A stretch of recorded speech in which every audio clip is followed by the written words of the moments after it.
अब हमारा अगला टॉपिक है मेटल कार्बोनेट्स। मेटल कार्बोनिल का मतलब होता है complexes of transition metals with carbonyl ligand. अब याद रखना, कार्बन मोनोऑक्साइड यानी कार्बोनिल जो पोटेंट लिगैंड का काम करता है। So what are metal carbonyls exactly? So complexes complexes of transition metals, complexes of transition metals with carbonyl with carbonyl ligand। Carbonyl ligand का मतलब होता है carbon monoxide. Are known as, इनको आप कहेंगे मेटल कार्बोनिल्स। मेटल कार्बोनिल्स, इनको metal carbonyls कहना चाहिए। इनका सिंपल वेल डिफाइंड स्ट्रक्चर होता है। So remember, they have they have simple well defined structure, well defined structure। अब जैसे कि एग्जाम्पल के तौर पे हम बता सकते हैं, consider nickel tetra carbonyl NiCO/4। ये टेट्राहेड्रल होता है, इसका ज्योमेट्री टेट्राहेड्रल होगा।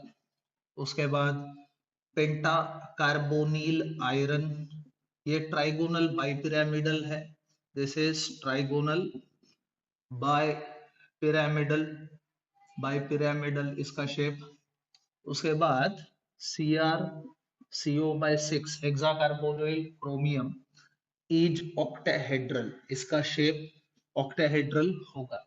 सो अलग अलग कार्बोनिल कॉम्प्लेक्सेस के शेप्स अलग अलग होते हैं। अब हम डिस्कस करेंगे bonding. So let's discuss bonding in metal carbonyls. Metal carbonyl के अंदर किस प्रकार की बॉन्डिंग होती है, इसके बारे में हम चर्चा करेंगे। तो सबसे पहली बात ये याद रखो कि मेटल कार्बोनिल में दो किस्म के बॉन्ड्स है, एक सिग्मा और दूसरा पाई। ये चीज हमेशा याद रखो।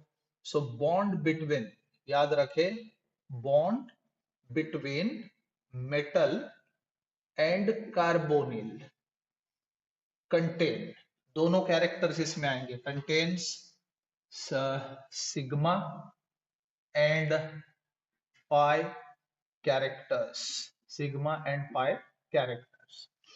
अब हमें समझना होगा कि मेटल लिगैंड यानी मेटल और कार्बोनिल के बीच का सिग्मा बॉन्ड कैसे प्रोड्यूस होगा। याद रखें, जब कार्बोनिल लिगैंड का कार्बन इलेक्ट्रॉन पेयर डोनेट करेगा मेटल के तरफ, that will lead to the formation of metal ligand sigma bond. So remember, when carbonyl when carbonyl ligand donates electron pair to the metal, then metal carbonyl sigma bond is formed, sigma bond is formed, sigma bond produce होगा। कब? जब carbonyl ligand metal के तरफ electron pair donate करेगा। जब ऐसा होगा तो व्हाट वी एक्सपेक्ट, जैसे कि आप यहां पे देख सकते हो, consider an example of nickel tetra carbonyl. अब चार चार कार्बोनिल लिगैंड्स जब इलेक्ट्रॉन पेयर मेटल के तरफ डोनेट करेंगे तो definitely 4 unit negative charge metal के ऊपर हम लोग एक्सपेक्ट कर सकते हैं, लेकिन ये एंटी कॉन्स्टिट्यूशनल होगा, वो डिस्टेबलाइजेशन के तरफ ले जाएगा। सो ऐसे मामलों में होता क्या है, मेटल बैक डोनेशन करता है। देखो अब मेटल लिगैंड पाई बॉन्ड की बारी। तो ऐसे में होगा क्या, मेटल अपने फील्ड ऑर्बिटल्स में से बैक डोनेशन करेगा लिगैंड के तरफ।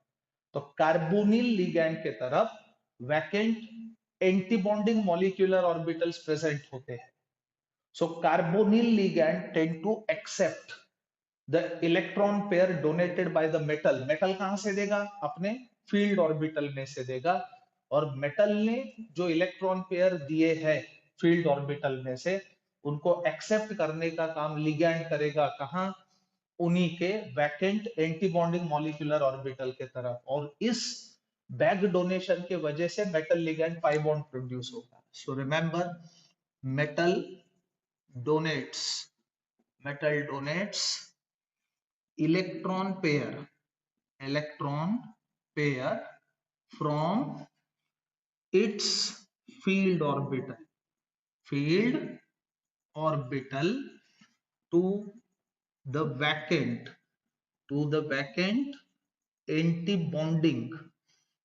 anti-bonding molecular orbitals of carbonyl. अब इस वजह से क्या होगा? This lead to the formation of metal ligand pi bond. So this lead to the formation of metal ligand pi bond. अब इसे सिनर्जिक इफेक्ट कहना चाहिए. This is a synergic effect, and due to this a highly strong metal ligand bonding can be seen in metal carbon. याद रखें. So इसे आप क्या कहेंगे? This is called as synergic effect, and due to this strong metal carbonyl bonding is present in metal carbonyls. So इस प्रकार से metal carbonyl के अंदर मेटल और लिगैंड के बीच में मेटल लिगैंड सिग्मा बॉन्ड, जो लिगैंड ने जब मेटल को इलेक्ट्रॉन पेयर दिया तब प्रोड्यूस हुआ, और मेटल लिगैंड पाई बॉन्ड जब मेटल ने अपने फील्ड ऑर्बिटल में से इलेक्ट्रॉन पेयर बैक डोनेट किया लिगैंड के तरफ, और लिगैंड ने उस पेयर को एक्सेप्ट किया. कहां पे?